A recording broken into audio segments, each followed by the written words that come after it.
नमस्कार दोस्तों, मैं अजय सिंह आपका स्वागत करता हूं एसएससी मेकर के यूट्यूब चैनल में। दोस्तों इस वीडियो में आपको बताऊंगा रीजनिंग के 5 अति महत्वपूर्ण प्रश्न दोस्तों जो बार बार परीक्षाओं में पूछे जाते हैं। दोस्तों ये सारे प्रश्न सभी परीक्षाओं के लिए बहुत ही महत्वपूर्ण है। दोस्तों आप कोई सा भी गवर्नमेंट एग्जाम देंगे तो आपके पेपर में ये सब प्रश्न हमेशा देखने को मिलेंगे, क्योंकि दोस्तों रीजनिंग में जो सेट पैटर्न के प्रश्न होते हैं जो बार बार परीक्षाओं में पूछे जाते हैं और जिन प्रश्नों को दोस्तों आपको सॉल्व करने में ज्यादा टाइम लगता है उन प्रश्नों को इस वीडियो में शामिल किया हूं। और दोस्तों सभी प्रश्नों को सॉल्व करने के लिए इस वीडियो में आपको बहुत ही आसान ट्रिक भी बताऊंगा, जिसकी सहायता से दोस्तों आप इन सभी प्रश्नों को बिना पेन उठाए सॉल्व करेंगे मात्र कुछ ही सेकंड में। दोस्तों ये रीजनिंग का पार्ट 5 है, यानी 5वां पार्ट है। सारे पार्ट को आप दोस्तों जरूर देखा करिए। सारे पार्ट को देखेंगे तो आपके जितने भी एग्जाम में क्वेश्चन बनते हैं यहीं से बनेंगे। और दोस्तों ये सारे क्वेश्चन एग्जाम ओरिएंटेड क्वेश्चन है जो विभिन्न परीक्षाओं में पूछे गए हैं, तो इसलिए सभी प्रश्नों को आप ध्यान से देखेंगे। तो आइए दोस्तों देखते हैं पहला क्वेश्चन। देखिएगा दोस्तों पहला क्वेश्चन है, बहुत ही इंपॉर्टेंट क्वेश्चन है। इस टाइप के प्रश्न हमेशा परीक्षाओं में पूछे जाते हैं और यह प्रश्न दोस्तों यूपीपीएससी 2015 में पूछा गया क्वेश्चन है। देखिए पहले क्वेश्चन पढ़िए, समझा रहा हूं कैसे सॉल्व करना है। क्वेश्चन है यदि इंग्लैंड को 1 2 3 4 5 2 6 से तथा फ्रांस को 7 8 5 2 9 1 से कूट संकेतित किया जाता है तो ग्रीस को इसी कूट में कैसे लिखा जाएगा। ठीक है दोस्तों, ऐसे क्वेश्चन है तो ज्यादा आपको दिमाग लगाने की जरूरत नहीं है, बहुत ही सिंपल टाइप का क्वेश्चन होता है, बस आपको समझना है कैसे सॉल्व करना है। देखिए इंग्लैंड को क्या लिखा है दोस्तों, इतना लिखा है। फ्रांस को क्या लिखा है, इतना लिखा है। और पूछ रहे हैं हम इसी तरह से ग्रीस को कैसे लिखेंगे। दोस्तों अब ऐसे क्वेश्चन है तो जो पूछता है उसको आपको ध्यान देना है। क्या पूछ रहा है, ग्रीस को कूट करना है, यानी ग्रीस को नंबर में लिखना है। कैसे लिखेंगे, ग्रीस में कौन कौन से अक्षर है दोस्तों, जी है, आर है, डबल ई है, सी है, फिर ई है। ठीक है, ये चीज है ग्रीस में। अब आप देखेंगे दोस्तों इंग्लैंड में, इंग्लैंड के अक्षरों से और फ्रांस के अक्षरों से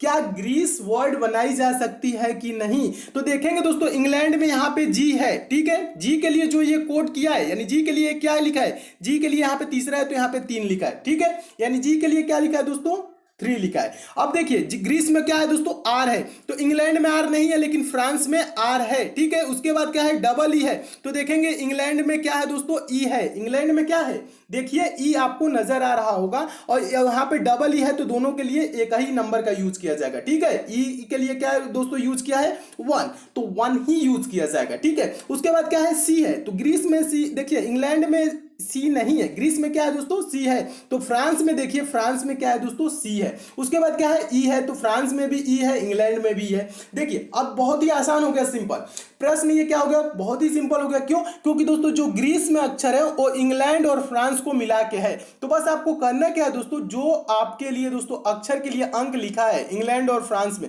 उसी अक्षर के लिए दोस्तों ग्रीस में हम देख के वही अंक लिख देंगे। समझिए कैसे लिखना है, मैं आपको समझा रहा हूं। देखिए जी है, जी के लिए क्या लिखेंगे, इंग्लैंड में जी है, जी के लिए ये क्या लिखा है, देखिए 3 लिखा है ना, तो यहां पे हम लिख देंगे 3। ठीक है, उसके बाद क्या है दोस्तों, ग्रीस में आर है। देखिए इंग्लैंड में आर नहीं है लेकिन फ्रांस में देखिए एफ आर, आर है ना, इसके लिए क्या लिखा है दोस्तों, यहां पे 7 8 लिखा है, तो इसके लिए क्या लिख देंगे दोस्तों, हम 8 लिख देंगे। समझिएगा। उसके बाद क्या है दोस्तों, डबल ई है, डबल ई है ना, तो डबल ई के लिए देखिए क्या लिखना है, ई के लिए क्या कोड किया है, इंग्लैंड में देखिए पहला अक्षर क्या है, ई है, और इसके लिए दोस्तों क्या लिखा है, 1 लिखा है, तो यहां इसके लिए हम क्या कर देंगे दोस्तों, डबल 1 कर देंगे। यहां पे क्या कर देंगे, डबल 1 कर देंगे। उसके बाद क्या है दोस्तों, ग्रीस में सी है, सी देखिए कहां है, सी देखेंगे फ्रांस में है यहां पे। ठीक है, 5वां अक्षर, तो यहां पे क्या है दोस्तों, यहां इसके लिए क्या लिखा है, 9 लिखा है। देखिएगा, समझिएगा, 7 8 5 2 9 लिखा है, तो इसके लिए हम क्या कर देंगे दोस्तों, हम इसको 9 लिख देंगे। उसके बाद क्या है दोस्तों, उसके बाद ई है, क्या है दोस्तों, उसके बाद ई है, तो ई के लिए देखिए क्या लिखा है, फ्रांस में भी ई है, इंग्लैंड में भी ई है, तो इंग्लैंड में देख लीजिए क्या है, 1 है, फ्रांस में भी देखेंगे तो 1 ही है, तो इसके लिए क्या हो जाएगा, 1 लिख देंगे, कोड कर देंगे 1। तो देखिए 381191, 381191 किस ऑप्शन में दिया है, तो देखेंगे ऑप्शन नंबर ए में दिया है, तो आपको ऑप्शन नंबर ए दोस्तों क्या हो जाएगा, सही हो जाएगा। तो मैं उम्मीद करता हूं दोस्तों आप इस प्रश्न को बहुत ही अच्छे तरीके से समझ गए होंगे। इस टाइप के क्वेश्चन आपके एग्जाम में आएगा तो आप अच्छे से सॉल्व कर लेंगे। और इस टाइप के दोस्तों हमेशा प्रश्न पूछे जाते हैं, ये सिंपल टाइप का क्वेश्चन है। ठीक है, और हमेशा पूछा जाता है। बस आपको देखना क्या है दोस्तों, जो यहाँ पे शब्द दिया रहे उसके अक्षरों को देखेंगे, क्या जो ऊपर अक्षर, जो जैसे इंग्लैंड है और फ्रांस है, इनमें इनका अक्षर मिल रहा है कि नहीं। जब मिल रहा है तो प्रश्न बहुत ही सिंपल है, बस आपको ढूंढना है कि किस अक्षर के लिए कौन सा अंक का यूज किया है, बस वही आपको करना है, तुरंत आंसर मिल जाता है। चलिए अगला दोस्तों क्वेश्चन देखते हैं, दूसरा क्वेश्चन। दूसरा क्वेश्चन देखिएगा दोस्तों, दूसरा क्वेश्चन बहुत ही इंपॉर्टेंट है, बहुत बार एग्जाम में पूछा जा चुका है और एसएससी एमटीएस 2017 में भी पूछा गया है और भी अदर एग्जाम में कई बार प्रश्न रिपीट हो चुका है। बहुत ही इंपॉर्टेंट क्वेश्चन है और इस टाइप के हमेशा दोस्तों प्रश्न एग्जाम में पूछे जाते हैं। तो पूछे जाएंगे तो कैसे सॉल्व करेंगे, पहले क्वेश्चन पढ़िएगा। क्वेश्चन कह रहा है नीचे दी गई प्रश्न में प्रश्न चिन्ह के स्थान पर कौन सी संख्या आएगी। प्रश्न चिन्ह कहां है दोस्तों, यहां पे, ठीक है। अब देखिए प्रश्न को आपको समझना है, क्या कह रहे हैं, देखिए यहां पे दोस्तों 9 का संबंध 8 से है, उसी प्रकार से दोस्तों 16 का संबंध किससे होगा, प्रश्नवाचक चिन्ह पे आपको बताना है। प्रश्न ये कह रहा है, ठीक है। देखिए 9 का संबंध 8 से है तो 16 का संबंध किससे होगा। देखिए 9 है यहां पे यानी कि 9 है, 9 को क्या लिख दिया है, 8 लिखा है, 9 के बाद क्या किया है यानी कि -1 कर दिया है। 16 को भी हम क्या करेंगे दोस्तों, -1 करेंगे तो क्या होगा 15। देखिए क्या 15 ऑप्शन में दिया है, कहीं नहीं दिया है, तो प्रश्न ये ऐसे सॉल्व नहीं होगा। तब कैसे सॉल्व होगा मैं आपको समझा रहा हूं, समझिए। पहले क्या करिए दोस्तों, रीजनिंग आप देखिए या मैथ देखिए, पहले वीडियो को पॉज करके अपने आप से भी सॉल्व करने की कोशिश जरूर किया करिए, ठीक है। सारे प्रश्नों पे आप कोशिश करेंगे तो आपको लिए दोस्तों बहुत ही लाभदायक होगा। जब एग्जाम में जाएंगे तो हेजिटेशन नहीं होगा, आप अच्छे से सॉल्व कर लेंगे, ठीक है। उसके बाद जब मैं सॉल्व करता हूं तो आप देखिए, देखिए ये 9 को क्या लिखा है दोस्तों, 9 का संबंध किससे दिया है, 8 से। उसी प्रकार से हम दोस्तों 16 का संबंध किससे देंगे, ठीक है। तो देखिए ज्यादातर स्टूडेंट क्या करते हैं, ऑप्शन देखते हैं ये चीज यहाँ पे 9 है तो 9 के से क्या कर दिया, थोड़ा सा कम लिख दिया है, 8 लिख दिया, यानी कि एक कम कर दिया। यहाँ पे 16 देखते हैं, 16 देखते हैं तो सोचते हैं 16 से कम ही होगा कोई, तो 14 देख लेते हैं। यही एक ऑप्शन है जो 14 है, जो कि कम है, और इसी को आंसर टिक कर देते हैं और आंसर हो जाता है गलत। ऐसी गलती आप कभी भी नहीं करेंगे। इसमें आपको रिलेशन पहले देखना जरूरी है कि 9 का संबंध 8 से कैसे है, ये चीज आपको पता लगाना है, कम नहीं बताना है आपको ये चीज। तो देखिए 9 दोस्तों क्या है, स्क्वायर है या क्यूब है, किसी संख्या का 9 स्क्वायर है या क्यूब है, तो आप बोलेंगे ये 9 दोस्तों ये 3 का स्क्वायर है।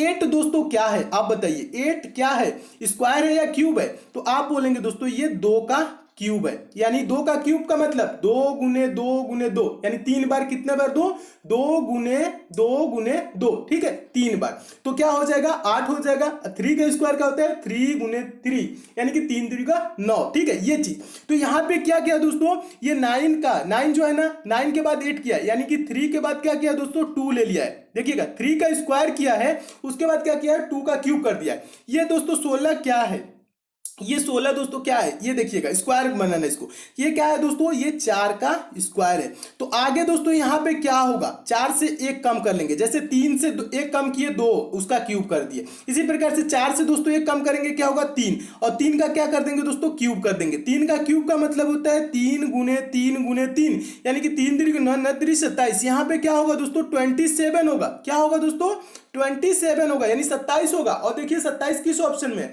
तो देखेंगे ऑप्शन नंबर सी में, तो आपका ऑप्शन नंबर सी दोस्तों क्या हो जाएगा, सही हो जाएगा। तो मैं उम्मीद करता हूं दोस्तों आप इस प्रश्न को भी बहुत अच्छे तरीके से समझ गए होंगे और इस टाइप के भी क्वेश्चन आपके एग्जाम में आएगा तो आप अच्छे से सॉल्व कर लेंगे। बस ऐसे ही आपको दोस्तों सॉल्व करना है और इस टाइप के हमेशा प्रश्न पूछे जाते हैं। ये क्या है दोस्तों 3 का स्क्वायर, ये 1 कम 2 का क्यूब, ये क्या है दोस्तों 4 का स्क्वायर, इससे 1 कम कर देंगे, 3 का क्यूब हो जाएगा 27, बिना पेन उठाए सॉल्व हो जाता है। तो मैं उम्मीद करता हूं प्रश्न को आप बहुत ही अच्छे तरीके से समझ गए होंगे। दोस्तों ये सब क्वेश्चन आपको अच्छे लग रहे हैं, समझ में आते हैं, तो वीडियो को दोस्तों लाइक जरूर किया करिए और ज्यादा से ज्यादा शेयर किया करिए फेसबुक व्हाट्सएप टेलीग्राम जितने भी दोस्तों आपके पास स्टडी ग्रुप हो। और जो नए स्टूडेंट है उस चैनल को तो सब्सक्राइब करके जुड़ ही जाए, नोटिफिकेशन बेल को दोस्तों जरूर ऑन कर लीजिएगा ताकि आपको डेली सारे वीडियोस की नोटिफिकेशन मिले, क्योंकि दोस्तों मैं उन्हीं प्रश्नों को कराता हूं जो आपके एग्जाम ओरिएंटेड क्वेश्चन होते हैं, जो हमेशा आपके एग्जाम में पूछे जाते हैं। और डेली दोस्तों मैं आपको 8 PM पे वीडियो भी प्रोवाइड कराता हूं, शाम 8 बजे डेली दोस्तों आप देखा करिए। सारे question exam oriented most important question होते हैं, तो डेली आप पढ़ा करिए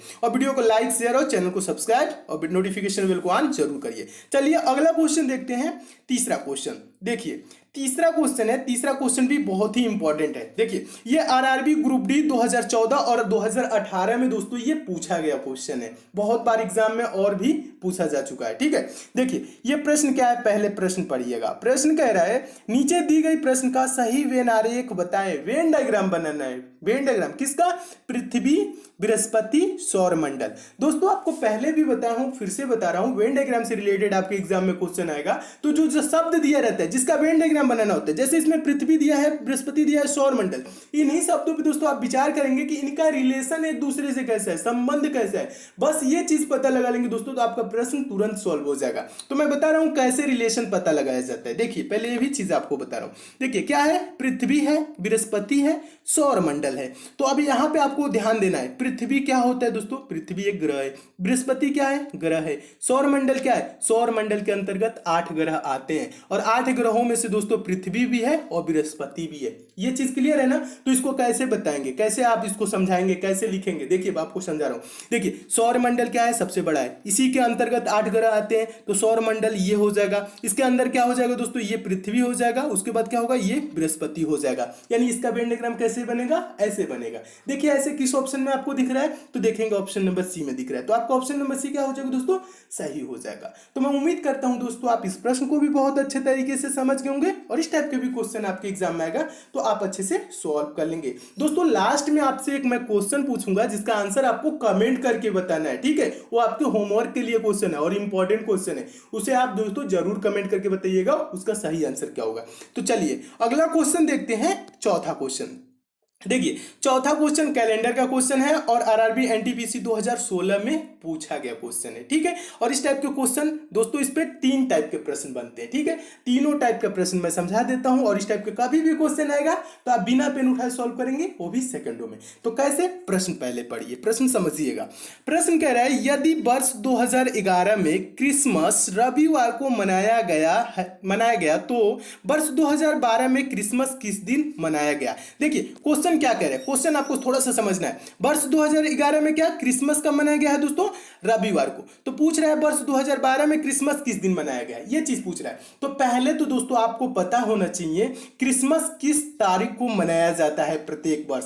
प्रत्येक वर्ष दोस्तों ये 25 दिसंबर को मनाया जाता है। क्रिसमस कब मनाया जाता है, 25 दिसंबर को। यानी कहने का मतलब क्वेश्चन क्या है दोस्तों, वर्ष 2011 यानी कि 25 दिसंबर 2011 को रविवार था, तो यहां पे 25 दिसंबर 2012 को कौन सा दिन होगा, ये चीज पूछ रहा है, ठीक है दोस्तों। ऐसे क्वेश्चन है तो आपको करना क्या चाहिए दोस्तों, पहले देखना है ये जो सन पूछ रहा है दोस्तों यहां से यहां तक 2011 से, ये 2011 क्या है, लीप ईयर है या सिंपल ईयर है, तो ये सिंपल ईयर है। 2012 क्या है दोस्तों, लीप ईयर है या सिंपल ईयर। लीप ईयर क्या होता है दोस्तों, उसमें क्या होता है, जो फरवरी माह यानी फरवरी महीना होते हैं वो 29 दिन का होता है और जो सिंपल वर्ष दोस्तों होता है उसमें फरवरी माह क्या होता है, 28 दिन का होता है। और लीप ईयर पता कैसे लगाते हैं दोस्तों, हम क्या करते हैं, जो दोस्तों यहाँ पे जैसे दिया रहता है सन, जैसे 2012 है, 2012 को हम 4 से क्या करेंगे दोस्तों, 2012 को हम 4 से भाग करेंगे। अब अगर ये पूरा 4 से विभाजित हो जाता है तो ये लीप ईयर है, ठीक है। प्रत्येक 4 वर्ष बस, तो जैसे 2012 लीप ईयर है, फिर 16 leap year, 2020 leap year, 2024 leap year, ऐसे लीप ईयर होता है, ठीक है, 4 वर्ष बाद, ठीक है। तो इसमें फरवरी में क्या होता है दोस्तों, 29 दिन का होता है। बस ये चीज आप क्लियर रखिएगा, बस इतना समझिए लीप ईयर में, ठीक है। और जो सिंपल ईयर होता है उसमें फरवरी माह क्या होता है दोस्तों, 28 दिन का होता है, ठीक है। तो देखिए ये 2012 क्या है दोस्तों, इसमें फरवरी माह कितने दिन का होगा दोस्तों, 29 दिन का होगा, ठीक है। तो यहां से लेके 2011 यानी 25 दिसंबर दोस्तों 2011 से 25 दिसंबर 2012 तक कितने दिन होंगे। लीप ईयर में दोस्तों कितना दिन होता है, लीप ईयर में दोस्तों होता है 366 दिन, ठीक है। समझिए, अभी बेसिक से समझा रहा हूं, अभी आपको बताऊंगा बिना पेन उठाए कैसे सॉल्व किया जाता है। ये चीज जब कॉन्सेप्ट क्लियर रहेगा तो आप अच्छे से सॉल्व करेंगे। कभी आपकी ट्रिक में फंसेंगे भी तो आप क्या करेंगे, बेसिक मेथड से सॉल्व कर लेंगे। तो इसमें कितना दिन होता है, 366 दिन। अब इसको क्या करेंगे, सप्ताह से भाग करेंगे, यानी 7 से भाग करेंगे। प्रत्येक सप्ताह में 7 दिन होता है, 7 दिन बाद वही दिन क्या होने लगता है, रिपीट। तो 7 से भाग करेंगे तो क्या होगा, 7 25 35 हो जाएगा और यहाँ पे 1 16, फिर 7 दूना के क्या हो जाएगा 14, यहाँ पे शेषफल क्या आएगा दोस्तों 2 आएगा, ठीक है। इसमें क्या है दोस्तों, 52 सप्ताह प्लस 2 दिन, यानी 366 दिन में क्या आ रहा है, 52 सप्ताह प्लस 2 दिन आ रहा है, ठीक है।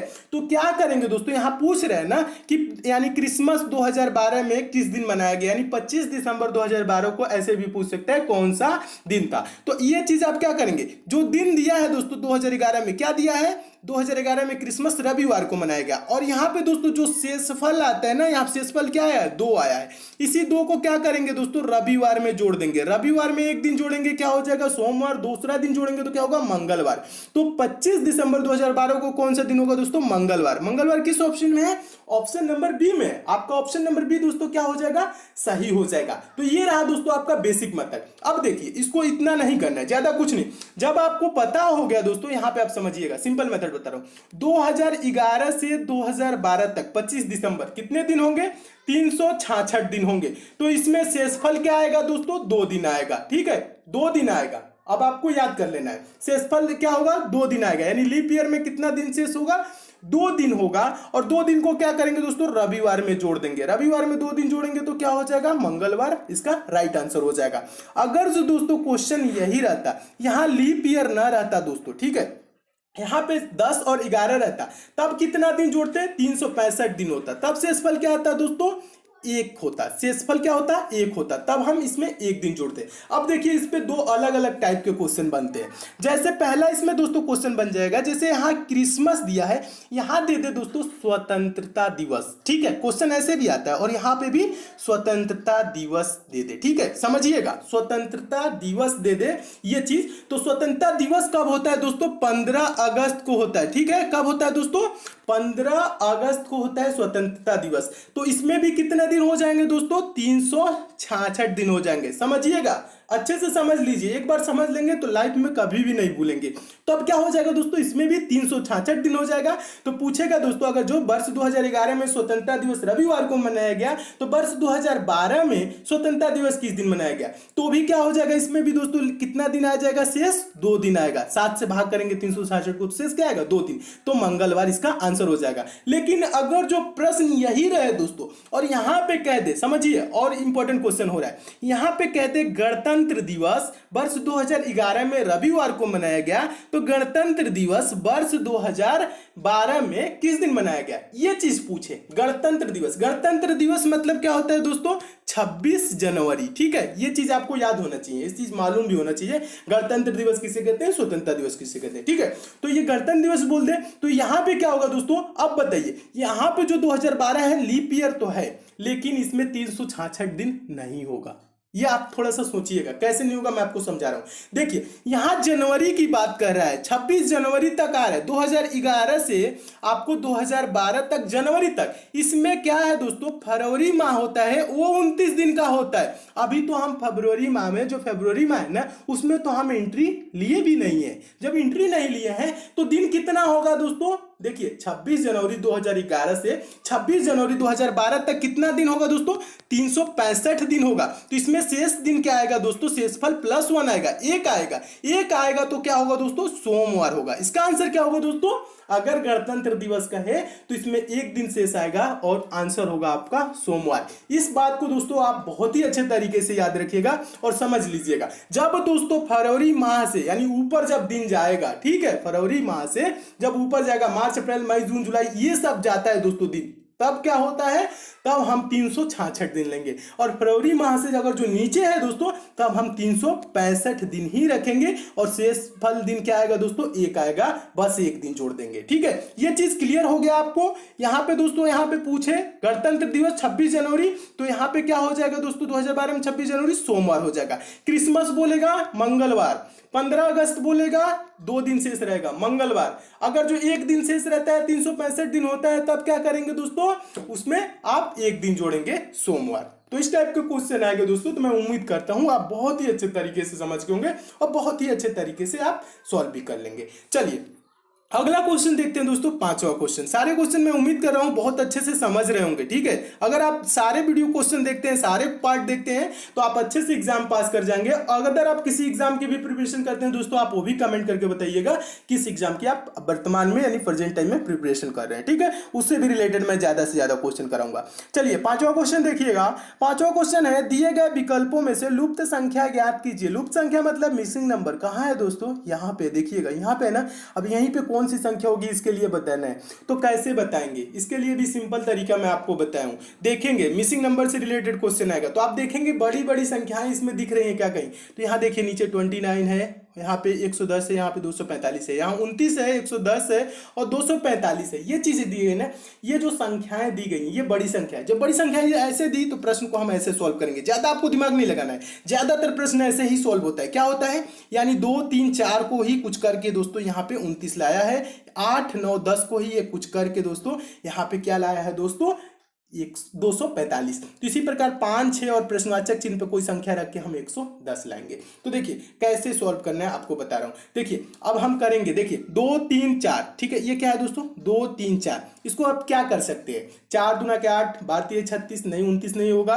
3 दूना के 6 और 6 चौक 24, ऐसे भी अगर गुणा करें तो ऐसे नहीं आ रहा है। जब भी प्रश्न ऐसे नहीं आ रहा है तब हम क्या करेंगे, 29 है ना, इस 2 का स्क्वायर करेंगे। 2 का स्क्वायर क्या होगा दोस्तों 4, ठीक है, 2 का स्क्वायर क्या होगा 4। 3 का स्क्वायर दोस्तों क्या होगा, 3 का स्क्वायर 9। 4 का स्क्वायर दोस्तों क्या होगा, 4 का स्क्वायर 16। 16 9 25, 25 4 29, जोड़ने पे क्या आ रहा है दोस्तों, स्क्वायर करके जोड़ने पे 29, और 29 देखिए नीचे यहाँ पे दिया हुआ है। इसी प्रकार से दोस्तों 8 का स्क्वायर क्या होगा, 8 गुणे 8, 8 8 64, ठीक है। 9 का स्क्वायर 9 गुणे 9 यानी कि 81, 81 हो जाएगा। क्या होगा दोस्तों 81 हो जाएगा। और दोस्तों 10 का स्क्वायर क्या होगा, 10 का स्क्वायर आपका 100 हो जाएगा, ठीक है, 10 का स्क्वायर 100। तो 64 और 81 जोड़ेंगे दोस्तों 145, और 145 में 100 जोड़ेंगे तो क्या हो जाएगा दोस्तों 245 हो जाएगा, ठीक है। कितना होगा दोस्तों 245, और 245 देखिए यहाँ पे दिया हुआ है, ठीक है। इसी प्रकार से दोस्तों आप क्या करेंगे, देखिए इसे भी सॉल्व करेंगे जो आपका प्रश्न है। 5 का स्क्वायर करेंगे तो क्या होगा दोस्तों 25 होगा, 6 का स्क्वायर करेंगे तो 36 होगा, ठीक है। अब देखिए 25 और 36 को क्या करेंगे, आप जोड़ेंगे, ठीक है। 6 5 11 का 1 हो जाएगा, 3 2 5 1 6 हो जाएगा, 6 5 यानी क्या हो जाएगा दोस्तों 61 होगा। देखिए 6 5 11 का 1, 3 2 5 1 6, यानी जोड़ने पे क्या हुआ 61। अब 61 को क्या करिए दोस्तों, यहां पे लाने के लिए मैं आपको समझा रहा हूं, समझिएगा। 61 में आप ये भी सोच सकते हैं कि इसका स्क्वायर कर दे कि आपका 110 हो जाए, लेकिन इतना नहीं करना है। 61 को आप क्या करेंगे दोस्तों 110 से घटा लेंगे। 110 से दोस्तों 61 घटाएंगे तो कितना होगा, 110 को दोस्तों 61 से घटा लीजिए तो क्या होगा दोस्तों यहाँ पे 49 हो जाएगा। क्या होगा दोस्तों 49 होगा, समझिएगा, यहां लिख दे रहा हूं। देखिए क्या हो जाएगा दोस्तों 49 हो जाएगा। और 49 दोस्तों आपका किसका स्क्वायर होता है, 49 दोस्तों होता है आपका किसका स्क्वायर, 49 होता है 7 का स्क्वायर। तो यहां पे दोस्तों क्या होगा 7 होगा। क्या होगा दोस्तों 7 किस ऑप्शन में है, ऑप्शन नंबर ए में। तो आपका ऑप्शन नंबर ए दोस्तों क्या हो जाएगा, सही हो जाएगा। देखिए ज्यादा कुछ नहीं करना है, सबका दोस्तों स्क्वायर कर देना है, जोड़ने पे ये वाला आ रहा है, ठीक है। सबका स्क्वायर किए जोड़े तो ये आया, यहाँ पे भी और यहाँ पे 7 रखे, ठीक है। यानी कि आप दोनों का स्क्वायर करके जोड़ के और 110 से घटा लिए तो क्या आया दोस्तों 49 आ गया। 49 किसका स्क्वायर होता है दोस्तों, 49 7 का स्क्वायर होता है। तो यहाँ पे रखा प्रश्नवाचक चिन्ह पे रखा जाने वाला संख्या क्या होगा 7, और 7 किस ऑप्शन में, ऑप्शन नंबर ए में। तो आपका ऑप्शन नंबर ए दोस्तों क्या हो जाएगा, सही हो जाएगा। तो आइए दोस्तों बताता हूं आपको आज का जो प्रश्न है आपको टेस्ट के लिए है दोस्तों, इसका आंसर आपको कमेंट करना है। दोस्तों ये आज का प्रश्न है, इसका आंसर आप क्या करेंगे दोस्तों कमेंट करके बताएंगे इसका सही आंसर क्या है। अगर दोस्तों इसका आंसर आपको नहीं पता है क्या होगा तो पिछला वीडियो देख लीजिएगा, यानी रीजनिंग का पार्ट 4 देख लेंगे, तो उसमें क्या ये क्वेश्चन है, इसलिए पिछला क्वेश्चन आपको देता रहता हूं ताकि आपको पीछे से रिवीजन भी चलता रहे, ठीक है। और इसका आंसर आप जरूर कमेंट करके बताएंगे। और जो नए स्टूडेंट है दोस्तों उनके लिए बता दूं दोस्तों, ये पंचम पब्लिशर की ई बुक है, आपके आगामी सभी परीक्षाओं के लिए इंपॉर्टेंट है, चाहे आप दोस्तों रेलवे की एग्जाम देंगे, एसएससी की एग्जाम देंगे, या अगर आप दोस्तों कोई सा भी गवर्नमेंट एग्जाम देंगे। क्योंकि दोस्तों इस ई बुक में उन प्रश्नों को शामिल किया गया है जो प्रश्न आपके बार बार परीक्षाओं में पूछे जाते हैं, जो प्रश्न हमेशा परीक्षाओं में रिपीट होते हैं। दोस्तों इस ई बुक में आपको 10 प्रैक्टिस सेट मिल जाएगा प्लस 10 वन लाइनर सेट मिल जाएगा। और दोस्तों इसमें वन लाइनर सेट को कहने का मतलब है दोस्तों एक लाइन में क्वेश्चन, दूसरे लाइन में आंसर। इससे क्या होगा दोस्तों, आप कम समय में ज्यादा से ज्यादा क्वेश्चन को प्रिपेयर कर लेंगे। दोस्तों आपके एग्जाम में 1 से 2 दिन का भी टाइम रहेगा, तो इसी बुक को लेकर आप जरूर पढ़ लीजिएगा, आपके एग्जाम में काफी हेल्प मिलेगी। क्योंकि दोस्तों इसमें साइंस, जनरल अवेयरनेस और करंट अफेयर के इंपॉर्टेंट प्रश्नों को शामिल किया गया, जो प्रश्न हमेशा परीक्षाओं में रिपीट होते हैं। दोस्तों पंचम पब्लिशर इसकी कीमत 150 रुपए रखी थी, लेकिन मेरे कहने में दोस्तों ई बुक आपको मात्र 25 रुपए मिल जाएगी। इसी बुक को दोस्तों आप लेंगे कहां से, इसका लिंक दोस्तों मैं नीचे डिस्क्रिप्शन बॉक्स में दे दिया हूं, उस लिंक पर क्लिक करके इसी बुक को आप डाउनलोड जरूर कर लीजिएगा और जरूर पढ़िएगा, बहुत ही इंपॉर्टेंट ई बुक है। अगर आपको डाउनलोडिंग या पेमेंट से किसी प्रकार की समस्या होती है दोस्तों, ये पंचम पब्लिशर का नंबर है, इस नंबर पर आप कॉल करके बात भी कर लीजिएगा। इसी बुक को दोस्तों मैं खुद देखा हूं, इसमें जो प्रश्न दिए गए बहुत ही इंपॉर्टेंट दिए गए, जो हमेशा परीक्षाओं में पूछे जाते हैं। इसलिए दोस्तों एग्जाम से पहले इसी बुक को एक बार लेके आप जरूर पढ़ लीजिएगा। और एक चीज बता दोस्तों, आपको प्रश्न ये सब अच्छे लगे हैं, समझ में आए हैं, तो दोस्तों इस वीडियो को लाइक भी कर दीजिएगा, शेयर भी कर दीजिएगा, और चैनल को सब्सक्राइब करके और नोटिफिकेशन बेल आइकन को जरूर ऑन कर लीजिएगा, ताकि आपको डेली सारे वीडियोस की नोटिफिकेशन मिले। और इस प्रश्न का आंसर दोस्तों आप कमेंट जरूर कीजिएगा, नहीं पता होगा तो पार्ट 4 देख लीजिएगा। तो मिलते हैं दोस्तों अगले वीडियो में और भी इंपॉर्टेंट क्वेश्चन के साथ, तब तक के लिए दोस्तों धन्यवाद।